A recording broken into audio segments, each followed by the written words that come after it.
The avoidant person who pushed you away, who treated you poorly, who employed their defensive patterns without regard for how those patterns hurt you, is now experiencing profound destruction of their life in ways they cannot ignore and cannot escape.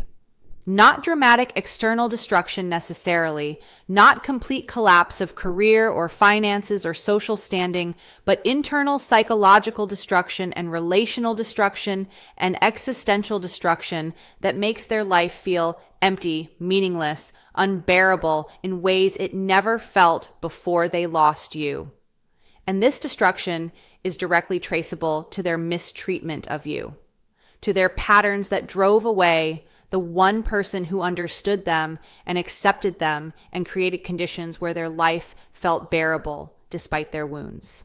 The destruction manifests as pervasive loneliness that nothing alleviates, as recognition that every subsequent relationship falls painfully short of what they had with you, as inability to feel genuine joy or engagement with life without you in it, as constant awareness that they destroyed the best thing they ever had and cannot get it back, as realization that their defensive patterns that they thought protected them actually isolated them in a prison of their own making, as understanding that you weren't just a romantic partner, but were the person who made their life livable and whose absence has revealed how empty and how painful their defended existence actually is.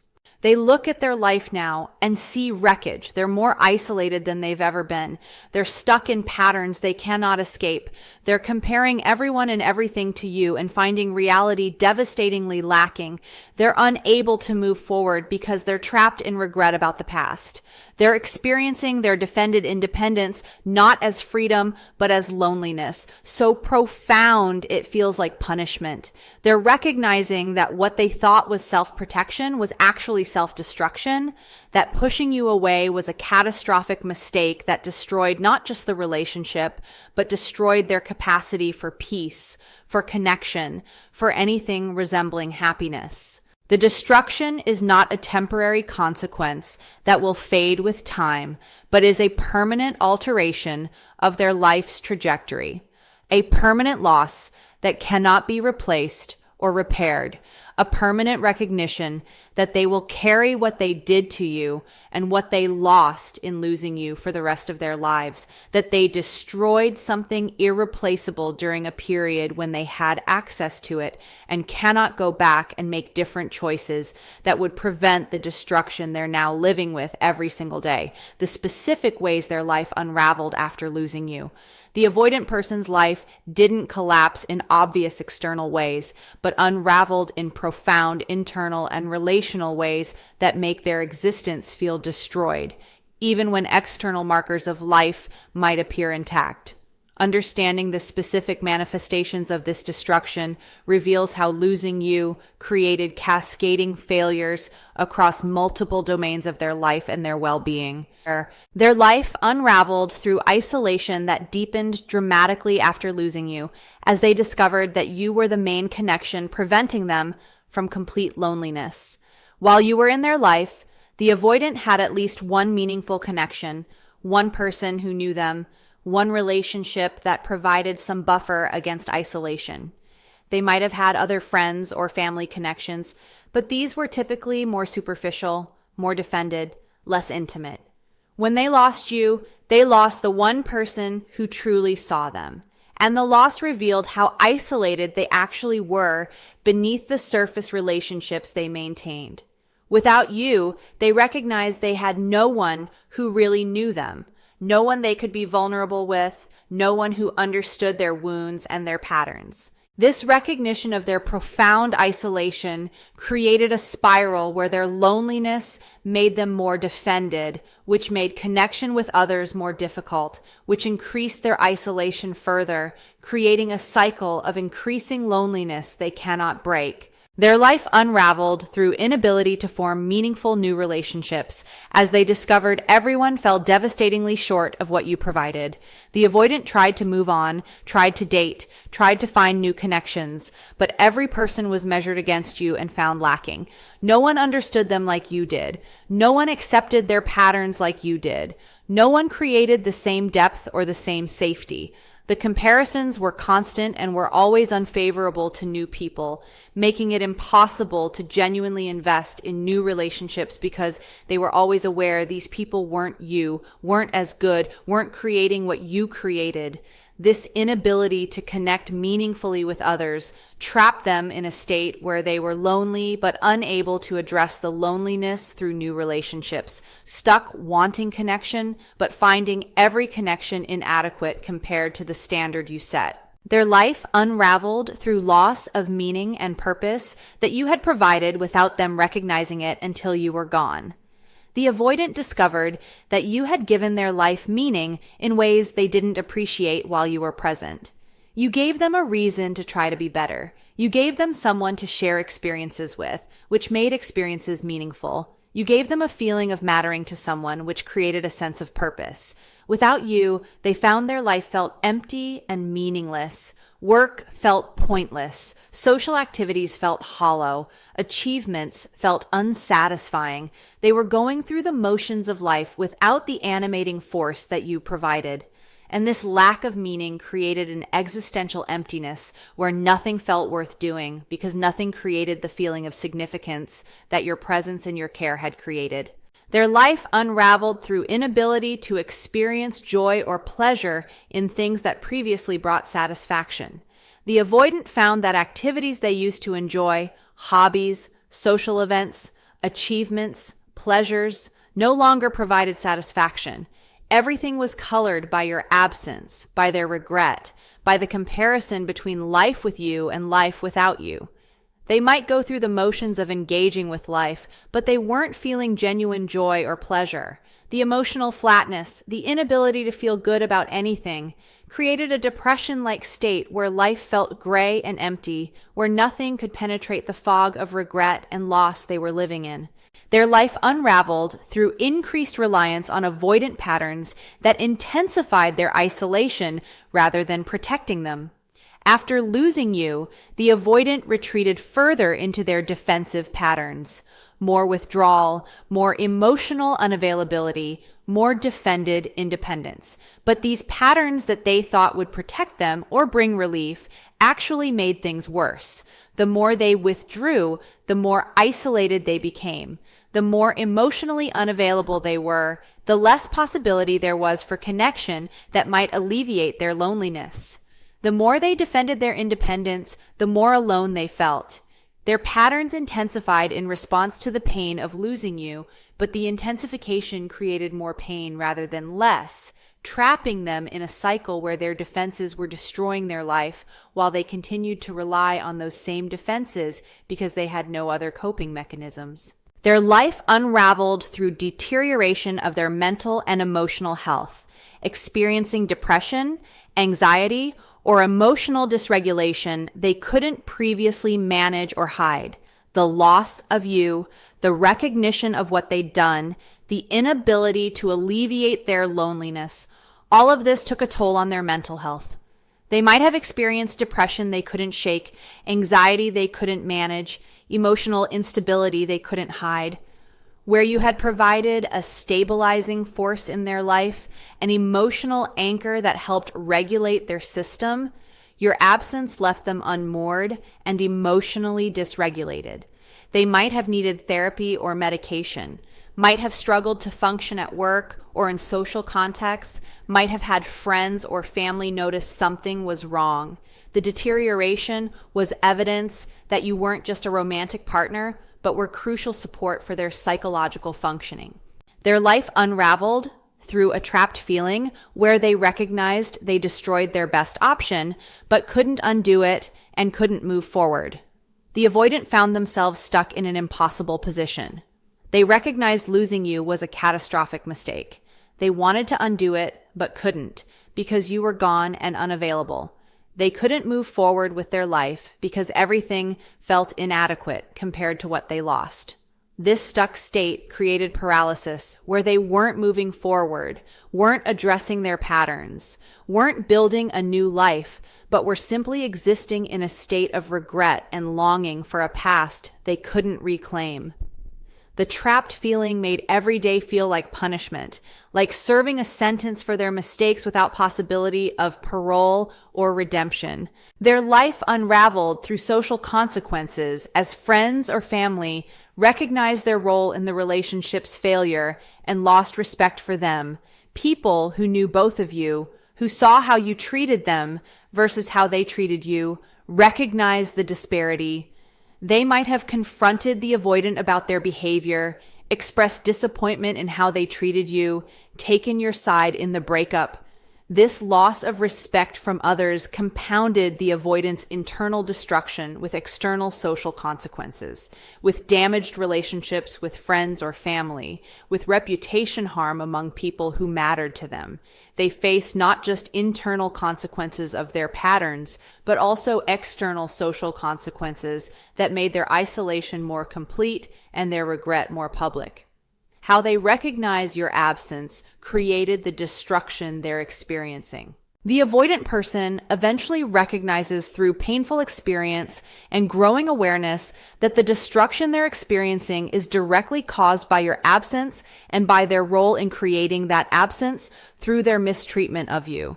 Understanding how they make this connection reveals both their growing self-awareness and the inescapability of the consequences they're facing.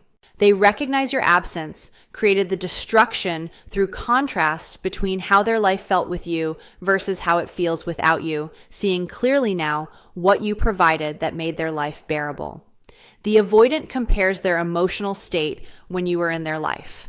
They had someone to share with. They felt less lonely. They had a reason to try. They experienced moments of genuine happiness. Life felt more meaningful. To their emotional state now, profound loneliness, inability to connect, lack of motivation, pervasive emptiness, meaninglessness. This contrast is undeniable and reveals that you weren't just a person in their life, but were the person who made their life feel livable. The destruction they're experiencing correlates directly with your absence, proving causation between losing you and their current devastation. They recognize your absence created the destruction through attempts to replace what you provided and discovering it's irreplaceable, forcing acknowledgement that the specific person they lost was crucial to their well-being. The avoidant tried to find what you gave them in other relationships, in friendships, in activities, in their defended independence, but nothing worked. No one provided what you provided. Nothing filled the void you left.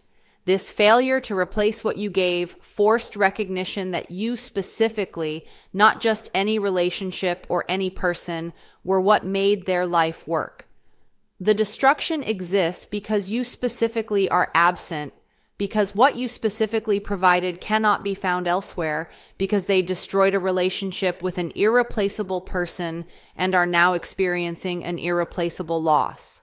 They recognize your absence created the destruction through their patterns intensifying without you as a moderating force, revealing you were containing their worst tendencies. The avoidant notices that their patterns, their withdrawal, their emotional unavailability, their isolation are worse now than they were when you were in their life. They recognize that your presence, your gentle challenge to their patterns, your pull toward connection despite their defenses, was actually a moderating force that prevented their patterns from completely taking over their life.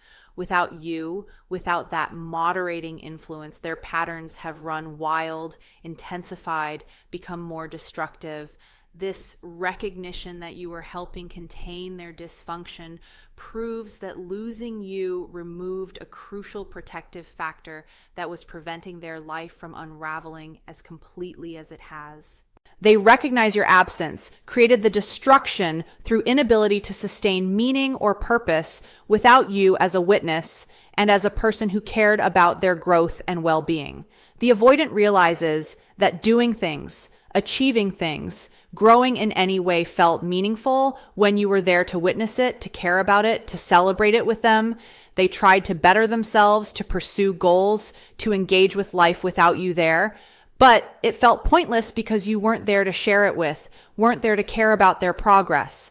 This recognition that you gave their efforts meaning, that your caring about them motivated their efforts to be better, reveals that you were providing a purpose that your absence has removed, creating destruction of their motivation and their engagement with life. They recognize your absence created the destruction through experiencing their defended independence as a prison rather than freedom, proving your presence was making their defended life tolerable. The avoidant thought pushing you away would give them freedom, would allow them to be independent without the pressure of a relationship. But what they discovered was that their independence without you felt like isolation, felt like prison, felt like punishment rather than liberation. They recognized that you were making their defended existence bearable, were providing connection that gave their independence breathing room, were making their life feel like a choice rather than like a lonely prison sentence. The destruction of this recognition that what they thought would free them actually imprisoned them is devastating because it proves they were completely wrong about what they needed. They recognize your absence created the destruction through others pointing out the change in them, the deterioration observable to people who knew them before and after losing you. Friends or family comment that they're different now, that they seem depressed or withdrawn or not themselves, that something is clearly wrong. These external observations confirm what they're experiencing internally. They're not the same. They're diminished. They're damaged by the loss. The external validation of internal experience forces recognition that the change in their life, the destruction of their well-being, coincides with and is caused by losing you, that observers can see the correlation between your absence and their deterioration. They recognize your absence created the destruction through specific triggers that remind them of you and reveal the depth of the hole your absence created in their life. Certain songs, certain places, certain experiences trigger intense awareness of your absence and intense longing for what they lost. These triggers reveal that you are woven into their life in thousands of small ways, that your absence isn't just an abstract loss, but is a concrete, specific, constant absence from moments and experiences that you should be sharing with them. The pervasiveness of these reminders forces recognition that you weren't peripheral to their life, but were central to it, and your absence has destroyed the centrality and meaning of their daily experience.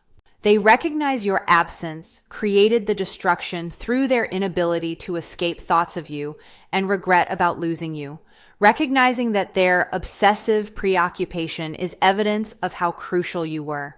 The avoidant thinks about you constantly, replaying what happened, imagining what could have been different, longing for what they lost.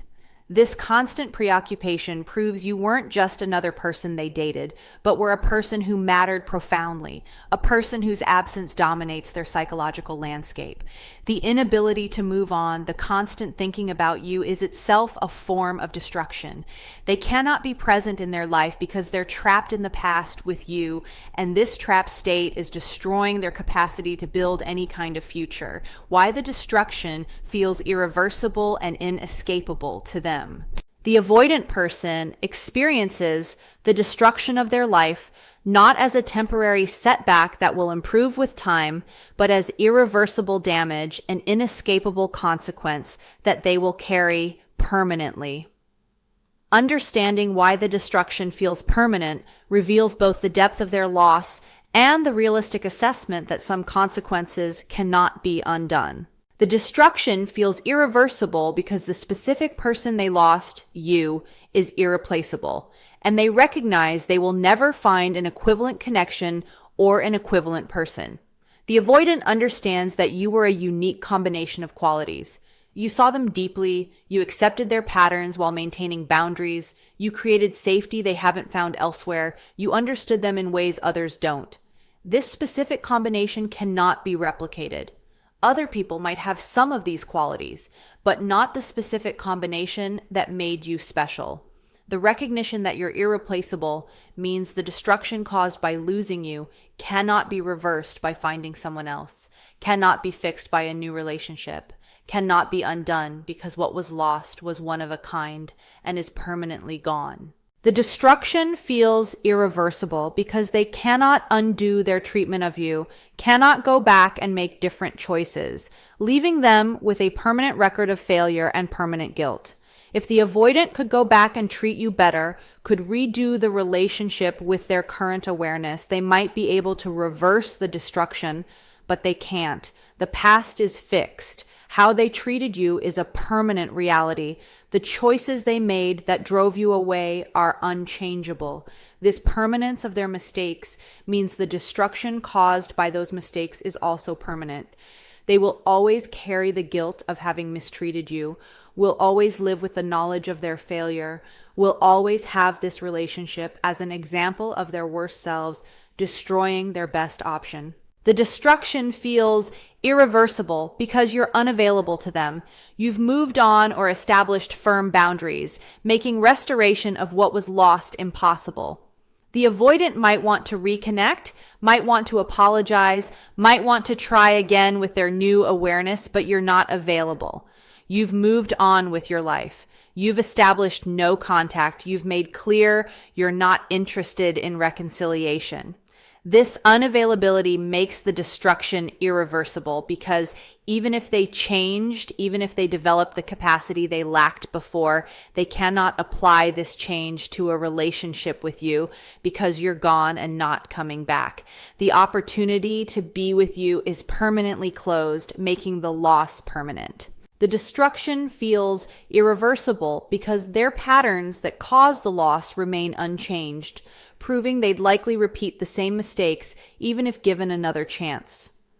The avoidant recognizes they haven't fundamentally changed. They still have the same attachment patterns, the same defensive structures, the same intimacy anxiety, the same tendency to withdraw.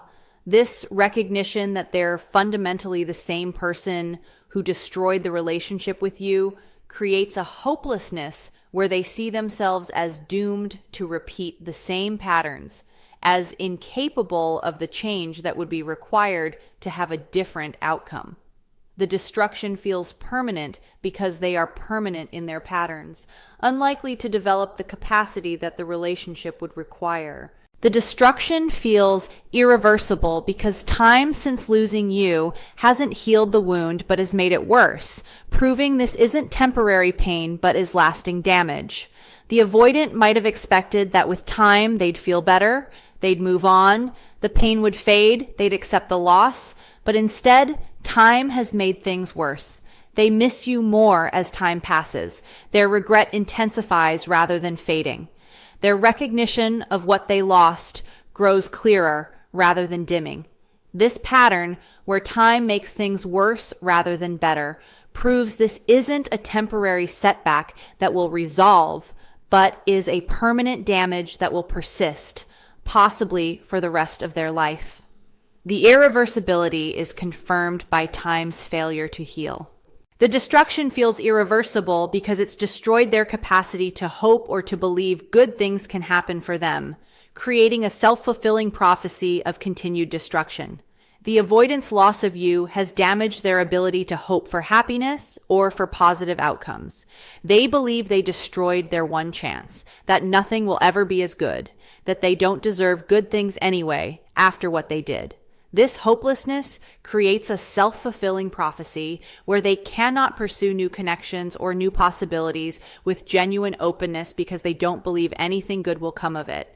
The destruction thus becomes irreversible because their response to the initial destruction is to give up hope, which prevents any possibility of building something new that might alleviate the destruction.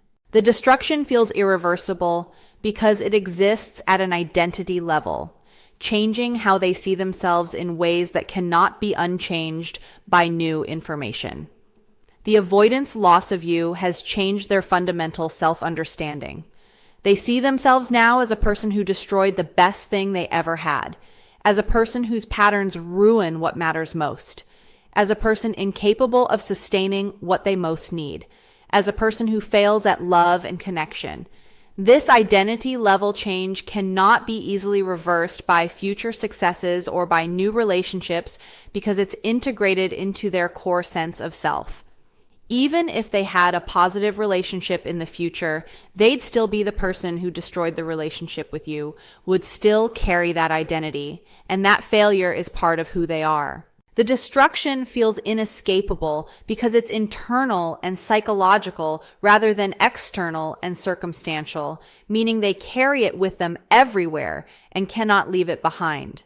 If the destruction were external, job loss, financial problems, social consequences, the avoidant might be able to escape it by changing circumstances, moving locations, starting fresh somewhere new, but the destruction is internal. It's loneliness, regret, guilt, self-hatred, inability to connect, lack of meaning. These internal states travel with them wherever they go, persist regardless of external changes, cannot be escaped through geographical moves or circumstantial changes. The inescapability comes from the fact that they are the source of their own suffering. They carry the destruction inside themselves, and they cannot run from themselves. What their destruction means for you and your path forward. The avoidant person's life being destroyed as a consequence of mistreating you has specific implications for how you understand what happened and for how you proceed with your own healing and your own life. Understanding what their destruction means ensures you're interpreting it correctly and using this information in ways that serve you rather than keeping you entangled with their suffering.